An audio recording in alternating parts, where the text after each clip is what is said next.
So good morning to all. Welcome to Learners Academy. Good morning. So the next exercise, the next topic in your chapter number 5 revision series is nth term of an AP. ठीक है? The chapter name is arithmetic progression. Those who have joined today बता दें chapter का नाम है AP और उसमें second exercise पे हम nth term of an AP. ठीक है, क्या मतलब है? पहले कॉन्सेप्ट का मतलब समझते हैं ना. क्या कह रहा है ये nth term? nth term क्यों कह रहा है ये? इसलिए कह रहा है, ये कह रहा है कि अगर मेरे पास कोई एपी है, लेट्स से मेरे पास वही पुराना एग्जांपल लेते हैं, और नेक्स्ट टर्म क्या होगी 19 and so on. Let us से मेरे पास एक इनफाइनाइट एपी है. ठीक है, इनफाइनाइट फाइनाइट एपी क्लियर है सबको? जिसमें नंबर ऑफ टर्म्स फिक्स्ड हो वो है फाइनाइट एपी, जिसमें फिक्स्ड नहीं हो इनफाइनाइट टर्म्स हो जिसमें वो इनफाइनाइट एपी. ठीक है, तो मैंने कहा इसमें फर्स्ट टर्म बताओ. मैंने क्या कहा? फर्स्ट टर्म बताओ. तो आपने क्या कह दिया 1. मैंने कहा सेकंड टर्म बताओ, जिसको अपन A1 भी लिखते हैं, A2. सेकंड टर्म बताओ, बोलो 4. मैंने कहा थर्ड बताओ, it is 7. Then fourth term बोलो 10. देन फिफ्थ टर्म बोलो. ठीक है, तो आपने एक चीज नोटिस करी. अब जैसे भी चलता जाऊंगा मैं सिक्स्थ टर्म या सेवंथ टर्म, जैसे मैंने कहा सिक्स्थ टर्म, तो वो आ गई मेरी 16. फिर मैंने कहा सेवंथ टर्म तो वो आ गई मेरी 19. और फिर जैसे मैं कहूंगा एट्थ टर्म,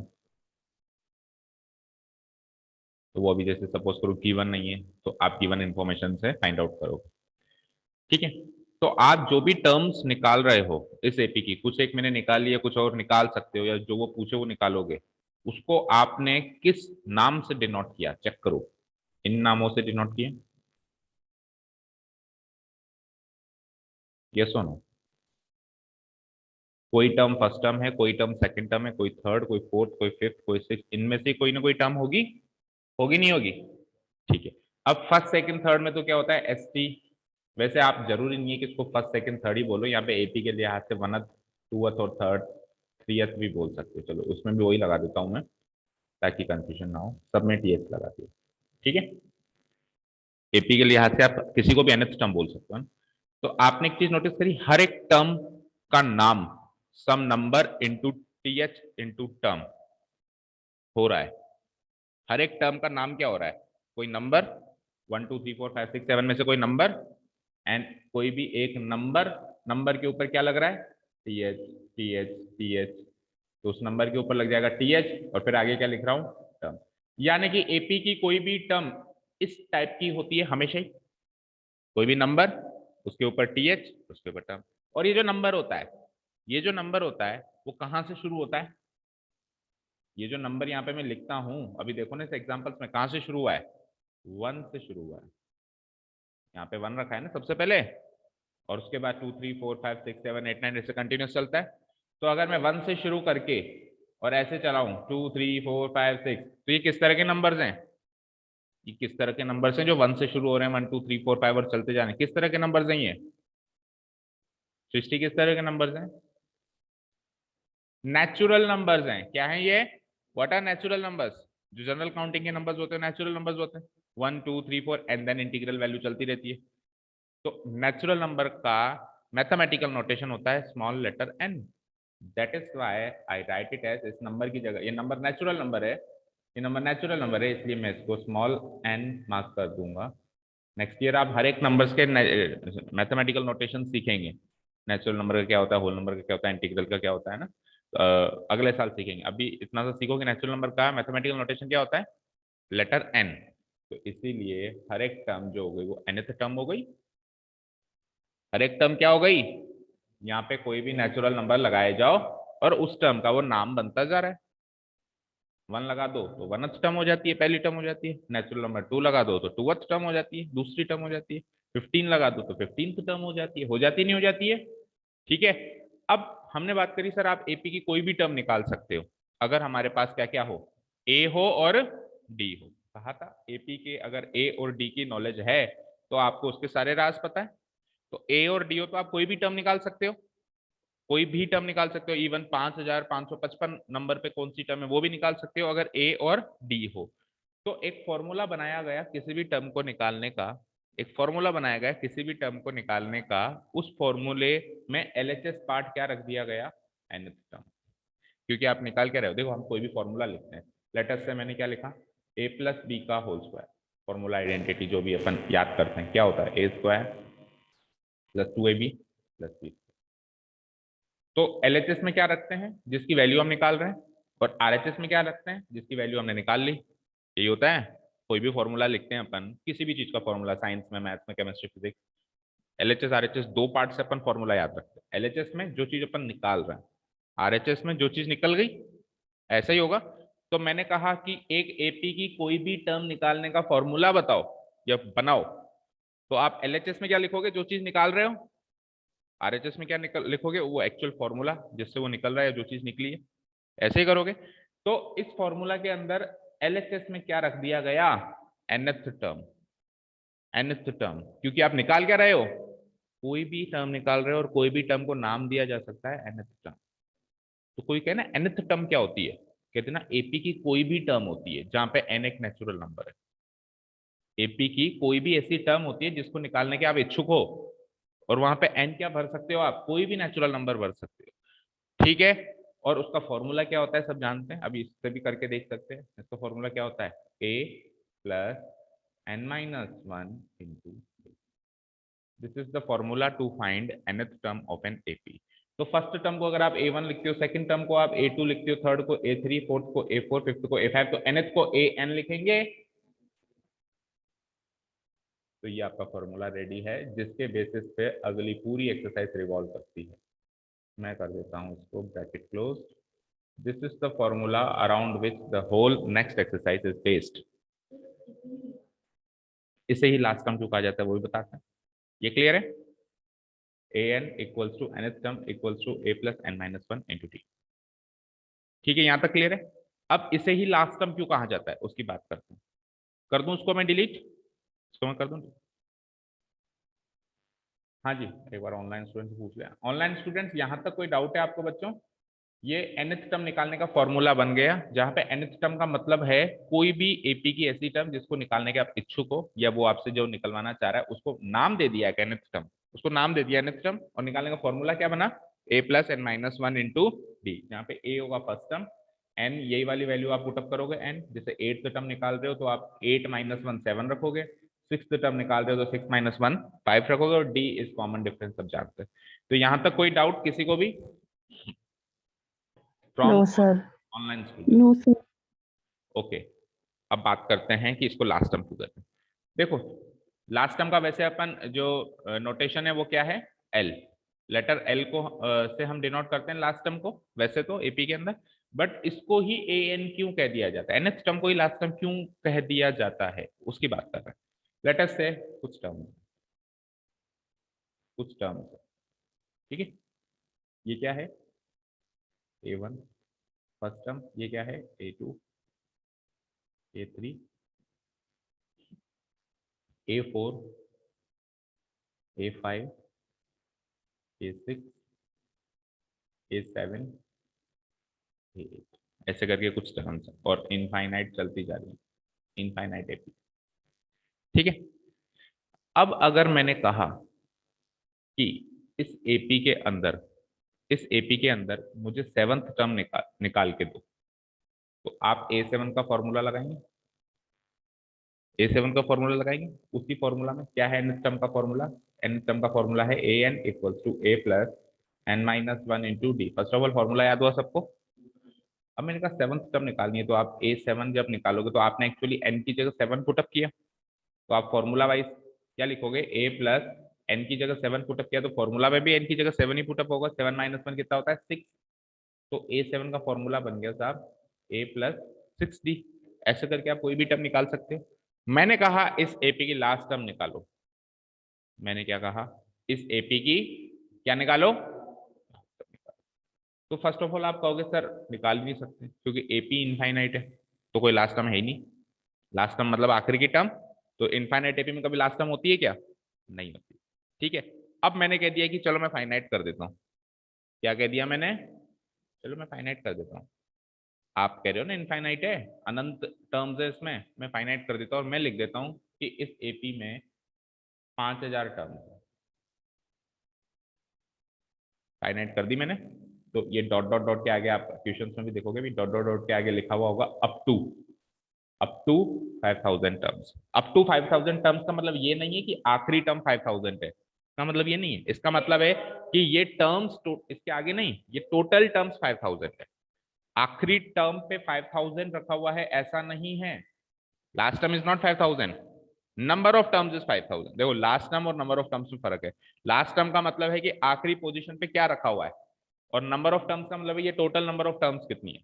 तो अप टू 5000 टर्म्स का मतलब क्या हो गया कि टोटल टर्म्स कितनी है बेटा, 5000।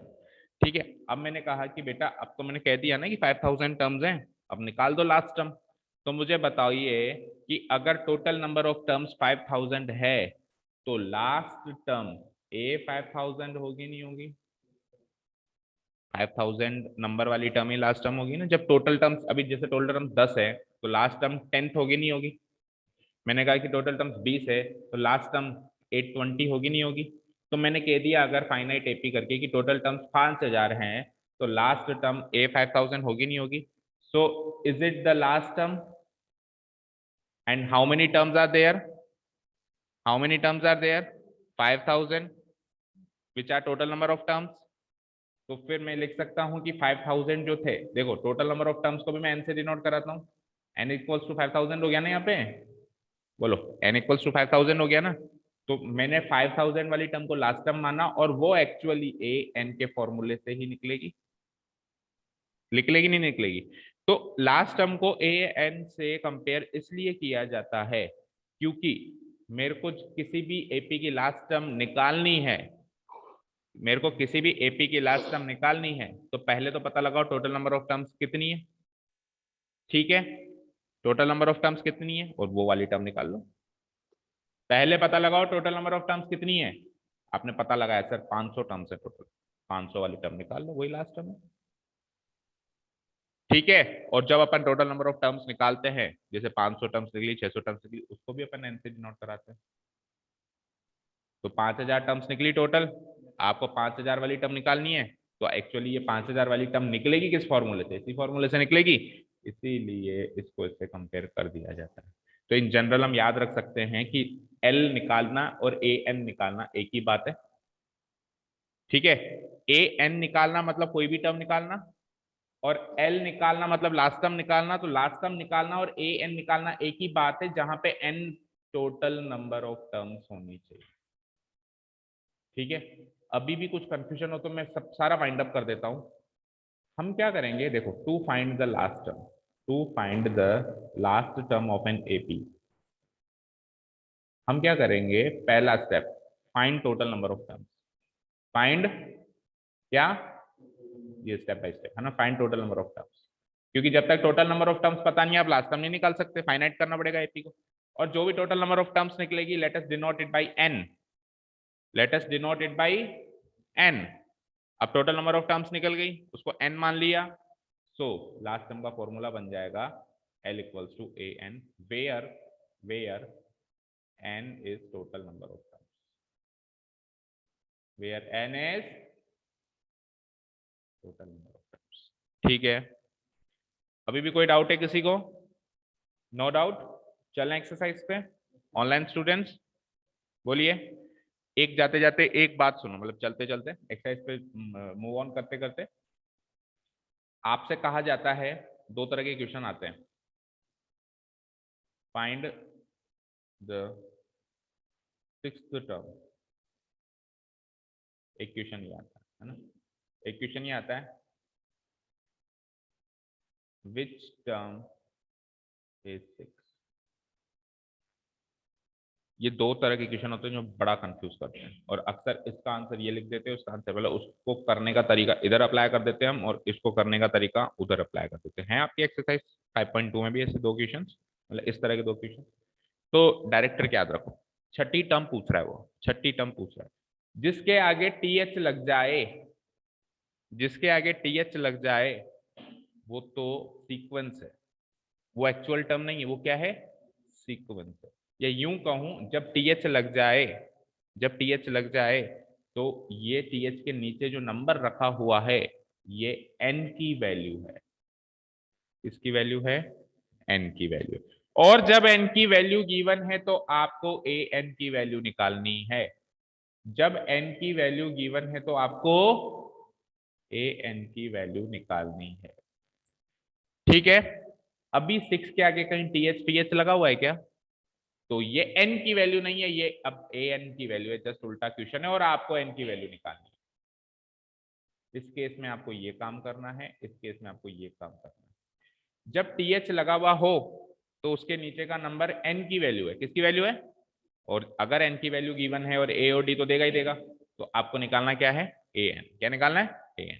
और जैसे इसका अपोजिट है, अगर टीएच नहीं लगा हुआ है तो, अगर टीएच नहीं लगा हुआ है तो ये टीएच का काम यहाँ पे विच वर्ड कर रहा है, ये टीएच का काम कौन कर रहा है, विच वर्ड। तो टीएच टर्म ये तो निकालनी है, टीएच टर्म निकालनी है, दैट मीन्स एन निकालना है। अब जो ये नंबर रखा हुआ है ये ए एन है, ये क्या है, ए एन है। कुल मिला के चार चीजें हो गई। अब देखो ए और डी तो पहले ही थे, ए और डी तो पहले ही थे जो जनरली आपको गिवन होते हैं। अब दो चीजें और कौन सी हो गई, एन और ए एन, एन और ए एन। तो अगर टी एच लगा हुआ हो दैट मीन्स एन गिवन है और ए एन निकालना है, टी एच नहीं लगा हुआ हो that means a n given है और एन निकालना है। ठीक है, कोई कंफ्यूजन नहीं है? ठीक है, टी एच लगा हुआ हो तो क्या करना है, एन गिवन है, टी एच लगा हुआ है जैसे 7, तो टी एच के नीचे वाली जो चीज है ये ए एन है या ये ए एन है, क्या है ये एन है। अब एन गिवन हो गया तो निकालना क्या है, बची हुई चीज ए एन। और अगर टी एच नहीं गिवन है तब ये क्या है, तब ये खुद ए एन है और आपको निकालना क्या है, एन। अब चार में से इक्वेशन बन गई है, a n equal to a plus n minus one into d. इस इक्वेशन में टोटल मिला के चार एलिमेंट्स हैं, 1 2 3 4। चार में से कोई भी तीन एलिमेंट की वैल्यू पुटअप करके चौथा एलिमेंट निकाल सकते हो by comparing equation, solving the equation. Equation को सॉल्व करके चार में से तीन वैल्यू गिवन है तो चौथी चीज निकाल सकते हो ना। तो लेट अस से ए और डी तो है ही सही, अब ए एन और एन में से एक चीज दे देगा, दूसरी चीज बची हुई निकाल लेगा। ठीक है, या ए और डी भी पूछ सकता है, ऐसी बात नहीं है। नहीं, क्यों आंसर एक क्यों आना है? सपोज करो मेरे को 7th गिवन है, तो अब ये टी एच के नीचे है तो ये 7 एन की वैल्यू है, तो अभी मैं इसको यहाँ पुटअप करूंगा इस इक्वेशन में एन की जगह, तो ए एन निकलेगा कुछ। और अगर मान लो यहाँ पे टी एच नहीं गिवन लेटर से, तो मैं इसको वहां पुटअप करूंगा, फिर एन की वैल्यू निकलेगी। तो यहाँ पुटअप करने से एन की वैल्यू कुछ और निकलेगी और ए एन की जगह पुटअप करने से एन की वैल्यू कुछ और निकलेगी, सेम थोड़ा निकलेगी। इक्वेशन में एलएचएस में अगर एक्स की वैल्यू ये पुटअप कर दूं और आरएचएस में पुटअप कर दूं तो डिफरेंस तो होगा ना। ठीक है, क्लियर है? चलिए, तो फाइनली मूव ऑन करते हैं एक्सरसाइज की तरफ। कोई डाउट नहीं किसी को? चलते हैं nth term of an AP की एक्सरसाइज की तरफ। फॉर्मूला याद है nth टर्म का? क्या? a plus n minus one into d. इस फॉर्मूले के इर्द गिर्द पूरी एक्सरसाइज रिवॉल्व करती है। ठीक है, और कुछ छोटे मोटे फॉर्मूले फिर पर्टिकुलर क्वेश्चन में बनते रहेंगे। जैसे लास्ट टाइम आएगा एपी को उल्टी कर दो तो क्या होगा, वो जैसे क्वेश्चन आएगा तब बताएंगे। अभी के लिए तो याद रखो nth टर्म का क्या फॉर्मूला है, a plus n minus one into d. तो exercise 5.1 question number 1। Question number 1 थोड़ा सा इस तरह का क्वेश्चन है जिसमें अपने को अभी मैंने बताई ना चार चीजें होती हैं। क्या बताई मैंने, कितनी चीजें होती हैं?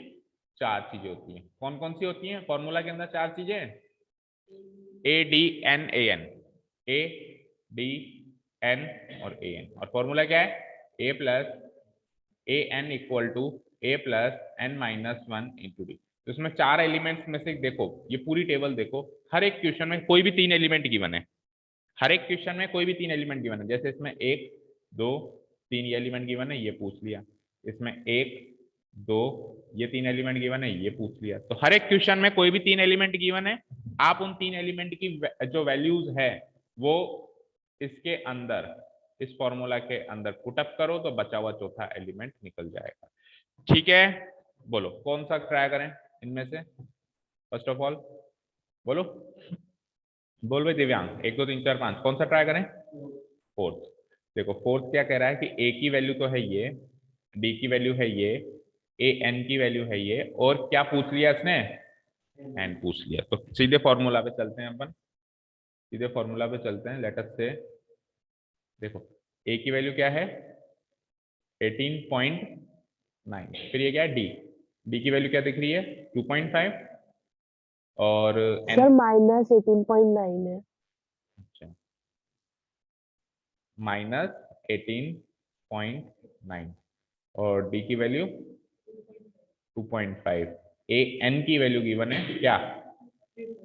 2.6, और एन की वैल्यू क्या है निकालनी। देखो ए एन की वैल्यू गिवन है और एन पूछ रहा है, इसका मतलब क्या है? इसका मतलब मीनिंग क्या है इस चीज का? इस चीज का मीनिंग ये है कि भाई एक एपी है जिसकी पहली टर्म ये है, जिसका कॉमन डिफरेंस ये है, जिसकी कोई भी एक टर्म दे रखी है और आपसे पूछ लिया कि वो टर्म का सीक्वेंस क्या है। ए एन देकर एन पूछने का मतलब क्या है?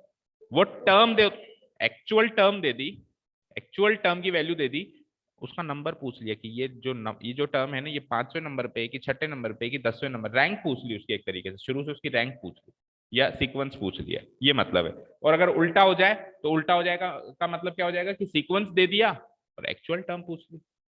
ठीक है ना, मीनिंग भी पता होना चाहिए क्या निकाल रहे हो आप। फॉर्मूला में तो आप पुटअप करके निकाल ही लोगे। चलो फॉर्मूला क्या है? A n equal to a plus n minus one into d, यही फॉर्मूला है। किस चीज का फॉर्मूला ये? nth टर्म का फॉर्मूला। nth टर्म का मतलब कोई भी टर्म, जनरल टर्म, एपी की कोई भी टर्म, जिसको अपन जनरल टर्म भी बोलते हैं। अभी इसमें टॉपिक में लिखा हुआ भी था जनरल टर्म, है ना। तो a n equal to a plus n minus one. A n given है तो ए एन की जगह रख दो 3.6। ए गिवन है क्या है? माइनस का 18.9, प्लस एन पूछ लिया है और एन की वैल्यू हमको पता नहीं है तो एज इट इज छोड़ दो इसको, इंटू डी क्या है? 2.5। ये वैल्यू पुटअप कर दी मैंने। यहाँ पे ये n माइनस वन डी से मल्टीप्लाई हो रहा है, ठीक है। अच्छा केवल 1 मल्टीप्लाई नहीं हो रहा है, कल को 1 इंटू डी कर दो, पूरा n माइनस वन डी से मल्टीप्लाई हो रहा है। n माइनस वन की जो वैल्यू है वो डी से मल्टीप्लाई हो रही है, राइट। अब इसके आगे बढ़ने के दो तरीके हैं, या तो आप एलएचएस को एज इट इज छोड़ दो और आरएचएस को पहले सॉल्व कर दो। और आरएचएस को सॉल्व करने के लिए क्या करना पड़ेगा? इस n को पहले 2.5 से मल्टीप्लाई करना पड़ेगा, तो क्या आ जाएगा? 2.5n। फिर 2.5 को -1 से भी मल्टीप्लाई करना पड़ेगा, क्या आ जाएगा? माइनस का 2.5। फिर -18.9 को -2.5 से सोल्व करना पड़ेगा, फिर जो भी आंसर आएगी उसको इधर भेजनी पड़ेगी, और फिर n की वैल्यू क्या आ जाएगी? वो जो भी उधर आंसर आया उससे 2.5 डिवाइड होगा। तो ये तरीका तो है ही, ये बिल्कुल एक तरीके से ना बिल्कुल सिंपल तरीका है इक्वेशन सॉल्व करने का। लेकिन हम अक्सर इन क्वेश्चन में थोड़ा सा स्मार्ट तरीके से चलते हैं, क्योंकि इक्वेशन सॉल्व करना हमारे हाथ में, हम किस तरीके से आगे बढ़ेंगे। मैं क्या करता हूं, सबसे पहले इसको इधर भेज देता हूं। सबसे पहले मैंने क्या करा, इसको इधर भेज दिया, भेजो। तो 3.6 वो उधर माइनस का है तो उधर आके, अब उधर क्या बचा हमारे पास? n minus one into 2.5। इसको सॉल्व करो, 9 से 15, 18 और 1 19 और 3 22, 22.5 इक्वल टू उधर क्या बचा? अब मैं भेजता हूं इसको, तो ये इधर मल्टीप्लाई हो रहा है तो इधर आके डिवाइड हो जाएगा, होगा? होगा क्या? n माइनस, अब केवल क्या बचा? n minus. तो 2.5 से 22.5 कितनी टाइम्स कटेगा? 25 की टेबल आती है ना, 25 9 या 225, तो 9 की वैल्यू क्या आ गई? n minus one. अब मैं -1 को वहां भेजूंगा, अब मैं किसको भेजूंगा? -1 को। तो -1 इधर जाके +1 हो जाएगा, और उधर अकेला कौन रह जाएगा? n। तो n की फाइनल वैल्यू क्या आ जाएगी? 10। यानी कि 3.6 जो है ना, इस एपी की 10वीं टर्म है, यानी 1 2 A1 A2 A3 A4 ऐसे करके A10 तक हम जाएंगे ना, तो A10 की पोजीशन पे आपको 3.6 दिखाई देगी। ठीक है, क्लियर है सबको? तो फाइनल आंसर क्या है n का? 10। ठीक है, हम लोग एग्जाम में भी ऐसे मूव ऑन करें तो बिलीव मी आप जल्दी कर पाओगे उस कंपेयर टू दैट तरीका जो अभी हमने पहले किया। पहले किसको भेजो? पहले ए को भेजो, जब n पूछा हो, जब n पूछा हो तो इस तरीके से चल सकते हैं कि पहले a को भेजो, फिर इस d को भेजो, और फिर लास्ट में -1 को उधर जाके +1 कर दो। इससे थोड़ा सा फास्ट कैलकुलेशन होगा, नहीं तो वो दूसरा तरीका तो है ही, नहीं समझ में आया तो उससे तो कर ही लोगे। बोलो ऑनलाइन स्टूडेंट्स कोई डाउट बोल दीजिए। No sir. No sir. Okay, तो फर्स्ट क्वेश्चन तो इज वेरी इजी, मतलब एक तरीके से वो ट्राई बोले तो। अब असली बाउंसर्स कब आएंगे। चलो नेक्स्ट क्वेश्चन में चलते हैं।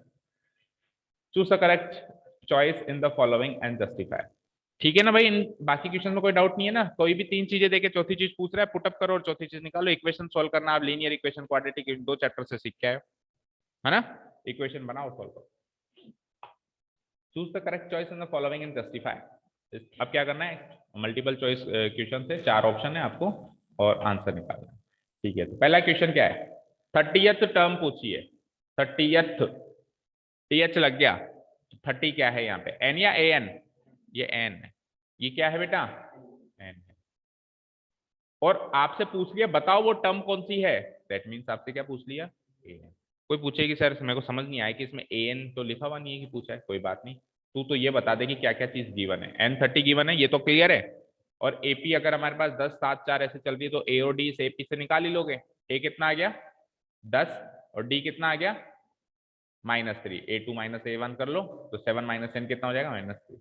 अभी अभी हमने सीखा फॉर्मूला के अंदर, ये पूरी एक्सरसाइज है ही 4 उस फॉर्मूले के इर्द गिर्द रिवॉल्व करती है। उस फॉर्मूले में कितने एलिमेंट्स है, 4 एलिमेंट्स है। 4 में से 3 गिवन है तो चौथा ही तो एलिमेंट पूछ रहा होगा, कोई 5वीं कोई बैंगल थोड़ा ना पूछेगा भाई। टोटल चीजें 4 है ले दे के पूरी एक्सरसाइज में 3 चीजें तो हम निकाल ही ली, तो नहीं पता हो तो भी पता चल जाएगी ये चौथी चीज इसने पूछी। क्या पूछी है, ए एन पूछा। क्या पूछिए, ए एन पूछा। ए एन का फॉर्मूला लगा दो, a n equals to a plus n-1 into d. तो ए एन तो हमको निकालना है, इक्वल टू ए कितना है 10 प्लस n-1 यानी कि 30-1, तो ब्रैकेट पहले लगा दिया, 10 प्लस 30-1 सीधे लिख दूं 29, आपको 2 स्टेप्स में करना है एग्जाम में, इंटू डी कितना है -3। अच्छा 10 और प्लस 29 -3 कितना होता है -87, और 10 - 87 है -7 आंसर। यानी कि इस एपी के 30वें नंबर पे जो टर्म मिलेगी आपको कौन मिलेगी -77। ऐसे चलते जाओ, जैसे 3 टर्म तो लिख दी, चौथी 5वीं 6ठी 7वीं ऐसे करके 30th टर्म तक अगर आप चले जाओ, 30th टर्म पे जो ब्लैंक में कोई नंबर बैठा हुआ होगा वो नंबर कौन बैठा हुआ होगा -77 बैठा हुआ होगा। Is that clear. ठीक है, सेकेंड वाला आप कर लेना। अब अपने आप 11th टर्म निकालनी है, वही है एन की वैल्यू है, ए क्या है, चलो एन की वैल्यू क्या है 11, ए क्या है चलो ये बताओ -3। डी कैसे निकालोगे, इसमें से इसको निकालोगे और थोड़ा सा ध्यान से निकालोगे, तो -1/2 A2 -A1 -A1 क्या है, A1 अगेन -3 है। ठीक है ना, तो ये हो जाएगा डी का फॉर्मूला। तो ये हो जाएगा -1/2 और माइनस माइनस प्लस। ठीक है, तो 3 2 जा 6, 6 में से -1 गया 5/2, तो डी इज इक्वल टू 5/2 और वही ए एन निकाला, निकाल दो क्या फॉर्मूला में पुटअप करके। ठीक है ना, चलो नेक्स्ट क्वेश्चन की तरफ चलते हैं। तो नेक्स्ट क्वेश्चन भी सिमिलर क्वेश्चन ही है, क्वेश्चन नंबर 1 की तरह, थोड़ा सा बस ये हल्का सा कॉम्प्लिकेटेड, नहीं तो करीब करीब क्वेश्चन नंबर फर्स्ट की कॉपी है। वही ब्लैंक्स आपको फिलअप करने। क्वेश्चन नंबर 1 में क्या किया उसने, 3 चीजें देकर एक ब्लैंक भरवाया आपसे, मतलब एपी की nth टर्म के फॉर्मूला में जो 4 एलिमेंट्स होते हैं उस एलिमेंट्स में से 3 एलिमेंट्स देकर चौथा एलिमेंट भरवाया। ये काम किया उसने क्वेश्चन नंबर 1 में। क्वेश्चन नंबर 3 में वो क्या करवा रहा है, उसके क्वेश्चन नंबर 3 का जो मेन थीम है वो थीम ये है कि आपको अगर किसी एपी के कोई भी 2 टर्म्स बताओ, कोई भी 2 टर्म्स, मान लो तीसरा टर्म पता है और एक 77 नंबर का टर्म पता है, मान लो 10वां टर्म पता है और 20वां टर्म पता है, मान लो 5वां टर्म पता है और 5000 वाला टर्म पता है, कोई भी 2 टर्म्स बताओ तो आप उस एपी के बचे हुए कोई भी टर्म निकाल सकते हो। इस थीम पे इसने क्वेश्चन नंबर 3 बनाई है। ठीक है, आप देखो ना, हर एक क्वेश्चन में 2 टर्म्स गिवन है, इसमें पहली और तीसरी दे दी, इसमें दूसरी चौथी दे दी, इसमें देखो पहली दूसरी तीसरी चौथी दे दी, इसमें पहली दूसरी तीसरी चौथी पांचवी मिसिंग करके छठी दे दी, इसमें पहली दूसरी दे दी और छठी दे दी। तो हर एक क्वेश्चन में कोई भी 2 टर्म्स दे दी और पूछ क्या लिया, कोई भी टर्म पूछ ली। जैसे इसमें सेकंड पूछ ली, इसमें पहली और तीसरी पूछ ली, इसमें दूसरी और तीसरी पूछ ली, इसमें दूसरी तीसरी चौथी पांचवी पूछ ली, इसमें पहली तीसरी चौथी पांचवी पूछ ली। समझ आया क्या, क्वेश्चन का थीम समझो। क्वेश्चन का थीम है कि if you have any 2 terms of an AP की वैल्यू है आपके पास, then you can find any term of that AP, any term. कैसे कैसे, उन वो जो दो टर्म्स दे रखी है ना उसको nth टर्म के फॉर्मूला से एक्सपैंड करो, एक्सपैंड करके दो इक्वेशन बनाओ। स्टेप सुनो, स्टेप सुनो। इस क्वेश्चन में क्या स्टेप फॉलो करेंगे? सबसे पहले जो भी दो टर्म्स गिवन है, expand the given two terms, expand the two given terms, है ना? कौन से फॉर्मूला से? nth टर्म के फॉर्मूला से, nth टर्म के फॉर्मूला से, यानी कि जनरल टर्म के फॉर्मूला से उसको एक्सपैंड कर दो। कर दिया? करने के बाद दो इक्वेशंस बनेगी, make two equations, make two equations. दो इक्वेशंस बन गई, उन दोनों इक्वेशंस को सॉल्व करो, सॉल्व दोस टू इक्वेशंस। और दो इक्वेशंस को सॉल्व करना चैप्टर नंबर 3 लीनियर इक्वेशंस में सिखाया गया है, pair of linear equations in two variables. तो ये दो इक्वेशंस भी दो वेरिएबल में ही बनेगी। कौन से दो वेरिएबल में बनेगी? वो तो एक्स वाई में, ये ए और डी में बनेगी। ये किस कौन से दो वेरिएबल में बनेगी? ए और डी। तो उन दोनों को सॉल्व करोगे, सोल्व दोस टू इक्वेशंस। तो अगर मैं उन दोनों को सॉल्व करूंगा तो जो दो वेरिएबल में वो बन रही है, ए और डी में बन रही है, तो ए और डी की वैल्यू होगी मेरे पास आज की तारीख में, ए की वैल्यू भी होगी और डी की वैल्यू भी होगी। अब ए और डी है तो you can find any term. भाई ए और डी है तो फिर तो कुछ भी निकालवा लो उसे एपी का, you can find any term. So ये एल्गोरिथम फॉलो करेंगे हम इस क्वेश्चन में। Is that clear? 3-4 स्टेप्स में होगा। करें एक आध क्वेश्चन। देखो तो पहला क्वेश्चन तो जनरली आसान होता है, कोई यहाँ से उठाओ। कौन सा उठाऊं? ये उठाऊं एक बार सेकंड उठाते हैं, फिर एक क्वेश्चन, दो क्वेश्चन कर लेंगे। तो सेकंड क्वेश्चन में देखो 4 टर्म्स हैं। कितनी टर्म्स हैं? A1 मिसिंग है, A2 गिवन है, A3 missing, A4 given, right? तो पहला स्टेप तो अब पहला स्टेप आप लगाएंगे, अभी तो गिवन पॉइंट्स लिखे हमने। पहला स्टेप क्या था बताओ अभी एल्गोरिथम का? कि जो भी दो टर्म्स गिवन है उनको एक्सपैंड करो। कौन सी दो टर्म गिवन है? तो A2 और A4 को एक्सपैंड कर सकते हो nth टर्म के फॉर्मूला से। A2 को nth टर्म के फॉर्मूला से एक्सपैंड करेंगे तो क्या मिलेगा? A plus D. और A4 को nth टर्म के फॉर्मूला से एक्सपैंड करेंगे तो क्या मिलेगा? A plus 3d। तो सेकंड टर्म कितनी गिवन थी? 13। और फोर्थ टर्म कितनी गिवन थी? 3। तो देखो ध्यान से, दो इक्वेशंस बन गई, market equation number 1 and equation number 2।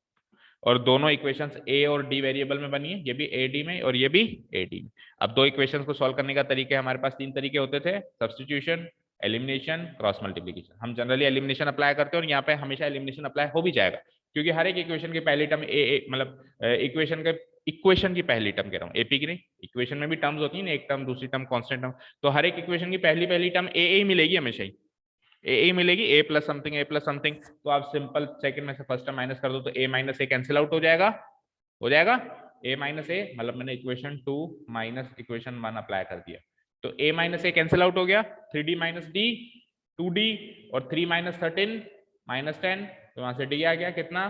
-10/2, यानी कि -5। -5 को चाहो तो पहली इक्वेशन में पुटअप करो, चाहो तो दूसरी में, उससे ए आ जाएगा। फर्स्ट में पुटअप कर दूं तो फर्स्ट इक्वेशन में पुटअप करता हूं तो ए तो निकालना है, डी कितना आया? -5 इक्वल टू RHS क्या है? 13। तो ए की वैल्यू क्या हो जाएगी? -5 उधर जाके +5 दैट इज 18। बधाई, ए भी आ गया, डी भी आ गया। एक बार ए आ गया, डी आ गया तो कुछ भी निकलवा लो। जैसे A1 निकलवाना था उसको, या निकाल देता हूं, क्या निकलवाना था? A1 तो ए के बराबर ही होता है, ए कितना आया?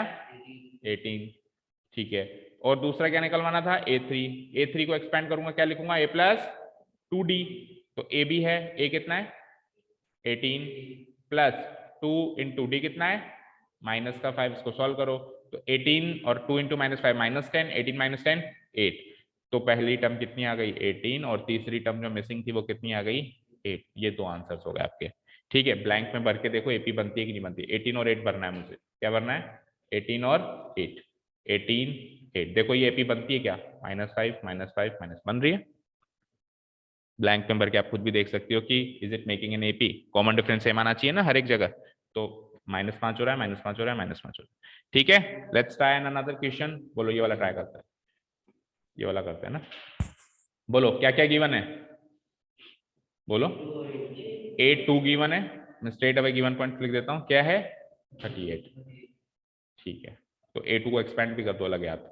A2 गिवन है, एक्सपेंड करूंगा तो क्या आएगा? A plus D. कितना गिवन है? और क्या गिवन है? 1 2 3 4 5 6, A6 गिवन है, तो एक्सपैंड कर दो, जो भी गिवन है उसको, उन दो टर्म्स को एक्सपैंड कर दो। कितना आ गया? अब सॉल्व कर दो। Let us mark it equation number 1, equation number 2, 2 - 1 किया करो हमेशा, क्योंकि a - 1 कट जाता है उससे। और 5d - d कितना आ जाता है? मैंने 2 - 1 किया तो क्या आया? 5d - d 4d, और -22 - 38, माइनस माइनस प्लस हो जाएगा, जुड़ के कितना हो जाएगा? 60, माइनस का 60। ठीक है, माइनस माइनस प्लस, पर साइन तो माइनस का ही रहेगा। So what will be the value of d? 13 - 60/4 13 होता है, 15 माइनस का -15। और इसको इक्वेशन नंबर 1 में पुटअप किया मैंने, तो a + d, a तो निकालना है, d कितना आया? माइनस का 15 इक्वल टू 38। तो यहां से a की वैल्यू आ जाएगी 38 + 15, यानी कि 8 5 13, 4 1 5, 53। तो a आ चुका है 53, d आ चुका है माइनस का 15, a तो आ चुका है, a1 a ही होता है, 53 यहाँ फिलअप कर दूं। और उसके बाद फिर कितना कितना, d क्या आ रहा है? -15, d क्या आ रहा है? -15, दैट मीन्स 15 15 कम हो रहा है। तो आप ऐसे भी कर सकते हो कि a भर दिया तो अब d भी पता है, तो ऐसे ऐसे भी भर सकते हो, 15 कम करते जाओ। ठीक है ना, 15 कम किया, ये और 15 कम करना, 15 और कम करना, कितना बचा? 23, और 15 कम करना 8, 8 में से और 15 कम करना माइनस का 7, -7 में से और 15 कम करेंगे, आ जाएगा -20। लास्ट टर्म मैच हो गई। ऐसे भी आप फिलअप कर सकते हो फिर इन ब्लैंक्स को, एक बार आपको ए और डी पता चल जाए। नहीं तो फिर फॉर्मूला में रख दो A1 का, A3 का, A4 का और A5 का फॉर्मूला। क्लियर है? कोई डाउट नहीं किसी को? What about online students? Question number 3 clear? Yes sir. Yes sir. ठीक है ना, तो don't worry, I will take each and every question. ऐसा नहीं कि रिवीजन सीरीज है तो क्वेश्चन छुड़वा देंगे, बट थोड़ा स्पीड में चलेंगे, और एक क्वेश्चन के अगर 5 पार्ट्स है तो ऑब्वियसली एक या दो ही कर पाएंगे, अदरवाइज फिर वो रिवीजन सीरीज नहीं बन के रह जाएगी और बाकी के चैप्टर छूट जाएंगे हमारे आखिरी में, क्या फायदा। ठीक है ना भाई, टेक्निक में अगर किसी को कोई प्रॉब्लम हो तो आप बात कर सकते हो मुझसे आके कि नहीं सर इस तरीके से नहीं, इस तरीके से आप रिवीजन करवाओ। ठीक है ना, सजेशंस आर इनवाइटेड, और उसमें से बेस्ट सजेशन चूज किया जाएगा। आप बात कर सकते हो, लेकिन आप इस एक्सपेक्टेशन से मत आना कि आपका सजेशन जो है वो अप्लाई किया जाएगा। अच्छा लगा और सबके बेनिफिट में हुआ तो अप्लाई भी किया जाएगा। ठीक है ना? हाँ हाँ, तो आप डाउट तो कभी भी पूछ सकते हो, मतलब कितने बड़े डाउट हैं?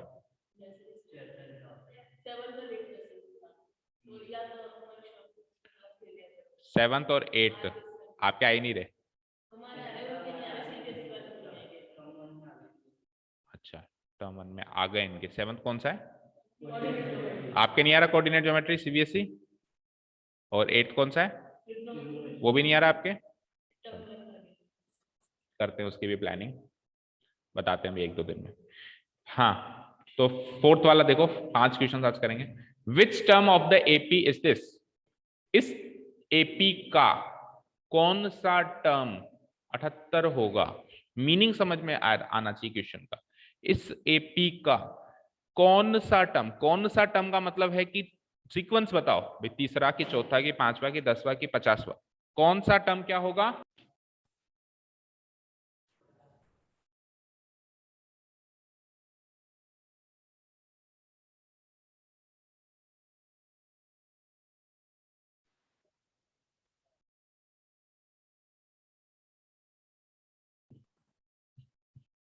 अच्छा, ऐसा भी कोई चैप्टर है जो अभी सीबीएसई के आ रहा है और अब आरबीएसई के नहीं आएगा? जैसे इन्होंने तो 2 चैप्टर बता दिए, तो आप भी बताओ ऐसा भी कोई चैप्टर है? क्योंकि बैच अगर स्प्लिट करेंगे तो साइमल्टेनियसली आपका फिर वो वाला चैप्टर कराएंगे जो इनके नहीं आ रहा। समझ रहे हो बात को? नहीं, लेट देम डिसाइड ना, लेट देम डिसाइड, वो बताएंगे ना। अच्छे से देख लो और मुझे बता देना 1-2 दिन में। तो जब हम बैच स्प्लिट करेंगे सर तो आवाज नहीं आ रही आपकी। दोनों का काम साथ साथ चले। आवाज आ रही है अभी? तो सीबीएसई स्टूडेंट्स, आप डिसाइड करके मुझे बताना है कि ऐसा कोई चैप्टर हो जो आपके आ रहा हो एंड आरबीएसई के इस बार अभी नहीं आएगा। जैसे इन्होंने बताया तो आप भी बता दो। जब हम बैच स्प्लिट करेंगे सीबीएसई आरबीएसई तो साइमल्टेनियसली दोनों की पढ़ाई चलती रहनी चाहिए, ऐसा नहीं हो कि एक फिर वेट करे। और वो होगा कब? जब ये कॉमन चैप्टर खत्म होगा, फिर उसको स्प्लिट करके सेपरेट सेपरेट चैप्टर्स ले लो। ठीक है ना? ओके, चलो अभी हम बात कर रहे थे क्वेश्चन नंबर 4 में। तो क्वेश्चन नंबर 4 वाज कि which term of the AP, इस एपी का कौन सा टर्म है जो 78 है? ठीक है, तो ये तो गया मीनिंग वाइज। और कुछ भी ना समझ में आए तो आप तो सीधे एपी है आपके पास, एपी में ए और डी तो निकाल ही सकते हो। ए क्या है? 3, डी क्या होगा -5। Is it an increasing AP और डिक्रीजिंग एपी? देखो अगर एपी बढ़ रही है तो डी कॉमन डिफरेंस पॉजिटिव होता है, और डी अगर एपी घट रही है जैसे नेगेटिव होती जा रही है तो फिर कॉमन डिफरेंस नेगेटिव होता है। तो ये तो बढ़ रही है ना, 3 से 78 तक कहीं जा रही है, तो देखो ये तो बढ़ रही है, तो बढ़ रही है तो common difference can not be negative, it is positive. तो 8 - 3 करके भी देख लो, 8 - 3 कितना आ गया 5। ए और डी तो आ गए। अब रही बात एन की और ए एन की, या तो एन देकर ए एन पूछ रहा होगा या ए एन देकर एन पूछ रहा होगा, इससे अलावा तीसरी चीज तो कोई हो नहीं सकती, क्योंकि 4 एलिमेंट्स के अलावा 5वां एलिमेंट तो होता ही नहीं है nth टर्म के फॉर्मूला में, और एक्सरसाइज nth टर्म की है। ठीक है, तो अब एन दिया है कि ए एन दिया है, वो 78 में से कुछ है, या तो 78 एन है या ए एन है। अब क्या है 78 क्या, टीएच लगा हुआ है क्या? शॉर्ट ट्रिक, टीएच लगा हुआ है तो वो एन है, अदरवाइज वो ए एन है। टीएच नहीं लगा हुआ ना, ऐसे तो ना कहा उसने 78 नहीं लगा हुआ, that means it is not the sequence, it is the actual term 78 a n है। और आपसे तो सीक्वेंस पूछ लिया, आपसे क्या पूछ लिया, ऐसे भी याद रख सकते हो, विच टर्म का क्वेश्चन में हमेशा एन निकाला जाता है, कैसे भी याद कर लो, है ना, विच टर्म के क्वेश्चन में एन निकाला जाता है, इस तरीके से चल लो, कैसे भी चल लो। तो चलो भाई फॉर्मूला पुटअप करो, इस तरह के क्वेश्चन अभी मैंने क्वेश्चन नंबर 1 में भी कर लिया वैसे, बट कर लो कोई बात नहीं। हाँ, व्हाट इज द फॉर्मूला, अब तक तो याद हो गया होगा सबको। ठीक है, तो ए एन एस 70। देखो एक्चुअली ये फॉर्मूला तो अपन एक्सरसाइज 1 में भी अप्लाई करके आए, बट एक्सरसाइज 1 में इतना सिस्टमेटिक ऐसा कॉन्सेप्चुअल तरीके से नहीं चल रहे थे, यूं ही एवं ही चल रहे थे कि अच्छा ये एपी है, इसका ये टर्म, जैसे तीसरी टर्म है तो a+2d नाम ही रख लिया उसका, 7th टर्म है a+60 नाम रख दिया। अब थोड़ा कॉन्सेप्चुअलाइज कर दिया अपन ने चीजों को, अब सिस्टमेटिक फॉर्मूला बना दिया है। ठीक है ना, बाकी पहली एक्सरसाइज से ही अपन ए एन तो निकाल ही रहे हैं, जैसे a7 पूछा था तो a+6d कर ही रहे थे ना, नहीं कर रहे थे क्या? ठीक है, 78, ए क्या है 3, एन क्या है पता नहीं, निकालना है, डी क्या है, डी क्या है 5। सबसे पहले किसको भेजेंगे उधर, 3 को, तो 78 इधर +3 उधर जाके, उधर कौन बचा, क्या होता है 78 - 3 इक्वल टू n-1 इंटू 5। अब किसको भेजेंगे वहां पे, 5 को, इंटू 5 पूरा बोलो, इंटू 5, इंटू 5 उधर जाके क्या बनेगा, डिवाइड 5, क्या बचा n-1, 15 से 5, 15 टाइम्स कट जाएगा 5 से 15, 15 इक्वल्स टू n-1। अब किसको भेजेंगे -1, उधर जाके क्या हो जाएगा +1, तो n की वैल्यू क्या आ गई 16। दैट मीन्स इस एपी का 16th टर्म क्या हो जाएगा ये, तो हम लास्ट क्लोजिंग स्टेटमेंट में कैसे लिखेंगे कि n की वैल्यू क्या आ गई 16 आ गई, hence 78 is 16th term, 78 is 16th term of the given AP. This will be the closing statement. पूछा था 78 कौन सा टर्म है, आपने कह दिया 78 जो है 16th टर्म है। इस तरीके से एंड अप करेंगे। लास्ट क्वेश्चन देखो 5th वाला, फिर बाकी कल करते हैं। Find the number of terms in each of the following. आपसे पूछ लिए नंबर ऑफ टर्म्स, आपसे पूछ लिए कितने टर्म्स है, तो कितने टर्म्स है हमको क्या पता, उसने आखिरी टर्म दे दिया। अब देखो लॉजिक सुनो, लॉजिक सुनो, कुछ टर्म्स दे दिए मैंने, कुछ टर्म्स दे दिए मैंने, ठीक है। आखिरी में अगर मैंने रख दिया 10, आखिरी में मैंने रख दिया 10 और मैंने इसमें पूछा कितने टर्म्स हैं, मैंने आपको लास्ट टर्म दे दिया और पूछ लिया कितने टर्म्स हैं, तो आप लास्ट टर्म की पोजीशन फाइंड आउट कर लो, सीक्वेंस फाइंड आउट कर लो। जैसे मान लो लास्ट टर्म अभी किस में आ रहा है, 1 2 3 4 5 6 7, A7 पे आ रहा है, तो लास्ट टर्म की पोजीशन अगर 7वीं है तो टोटल नंबर ऑफ टर्म्स भी 7 होंगे। लास्ट टर्म की पोजीशन अगर 250वीं है तो टोटल टर्म्स 250 होंगे। लास्ट टर्म की पोजीशन अगर 5376 वाले नंबर है तो टोटल टर्म्स भी 5376 ही होंगे। तो थीम क्या है क्वेश्चन की, कि first of all find the sequence of the last term, first of all find the position या sequence of the last term. एक बार वो पोजीशन और सीक्वेंस निकाल लो, वो पोजीशन और sequence he total number of terms होंगी। समझ आया? लेट्स ट्राई एन क्वेश्चन, और फिर बचा हुआ आप एक और जो है वो होमवर्क कर लेना। जैसे पहला क्वेश्चन है 7 13 19 एंड लास्ट टर्म क्या है 205। Let's mark the given points. A कितना है 7, डी कितना होगा निकाल लोगे, 13 - 7 6 होता है, ओके 13 - 7 इज 6, हाँ ठीक है ओके। अब सुनो, AOD आ गया। अब आपको लास्ट टर्म गिवन है, लास्ट टर्म कितना है 205, लास्ट टर्म आपको है 205। तो लास्ट टर्म की अगर मैं सीक्वेंस निकाल लूं तो उतनी टर्म्स होंगी, और जिस टर्म की मुझे सीक्वेंस निकालनी होती है उसको an मानते नहीं मानते, बोलो। अभी हमने इससे पहले एक क्वेश्चन किया, आपसे पूछा गया 78 की सीक्वेंस बताओ, भाई 78 कौन सा टर्म होगा, तो आपने 78 को an माना नहीं माना, माना ना। अभी आपको किस टर्म की सीक्वेंस चाहिए, लास्ट टर्म की, तो फिर लास्ट टर्म को an मानेंगे, तो यानी कि इसको मैं an मान सकता हूं, an को 205 रख के सॉल्व करो और n निकालो, तो लास्ट टर्म की सीक्वेंस आ जाएगी कि 205 जो टर्म है वो 10वें नंबर पे की बार लास्ट टर्म की जो भी सीक्वेंस है उतनी टर्म्स होंगी उस एपी में, समझ आ रहा है। तो करना वही है, बस घुमा फिरा के क्वेश्चन है, an को 205 रखना है, l को an मानते हुए 205 रखना है, ठीक है। और an का फॉर्मूला अब एक्सपैंड कर दीजिए, what is the formula, a plus n-1 into d equal to 205। क्या क्या चीजें गिवन है, a क्या है 7, और इसकी सीक्वेंस मुझे निकालनी है, तो n-1 as it is, d कितना है 6। सबसे पहले किसको भेजेंगे 7 को, प्लस 7 को, तो n-1 इंटू 6 प्लस 7 उधर जाके -7, कितना आ जाएगा 198। फिर किसको भेजेंगे इंटू 6, उधर जाके बनेगा डिवाइड 6, ठीक है। 6 3 जा 18, 6 3 जा 18, 33। याद रखना इस स्टेप तक एक इंटीग्रल वैल्यू आनी चाहिए, इंटीग्रल मतलब कोई कंप्लीट नंबर आना चाहिए, ऐसा नहीं है कि 33.5, ठीक है। अगर आ रहा है तब तक आपका काम ठीक है, नहीं तो आपका काम ही कुछ ना कुछ गलती कर दिया आपने, है ना। हर एक क्वेश्चन में आया था, डिवाइड करने के बाद एक कंप्लीट नंबर, मतलब पूरा पूरा कटना चाहिए हर हाल में, तो n की वैल्यू -1 उधर जाके +1, तो यानी कि 34। n की वैल्यू 34 आ रही है, दैट मीन्स ये 205 जो है 34वीं टर्म की पोजीशन पे रखा हुआ है, और 205 तो आखिरी टर्म था, तो यानी टोटल टर्म्स 34 ही होंगे, समझ में आई बात। Therefore total number of terms is 34।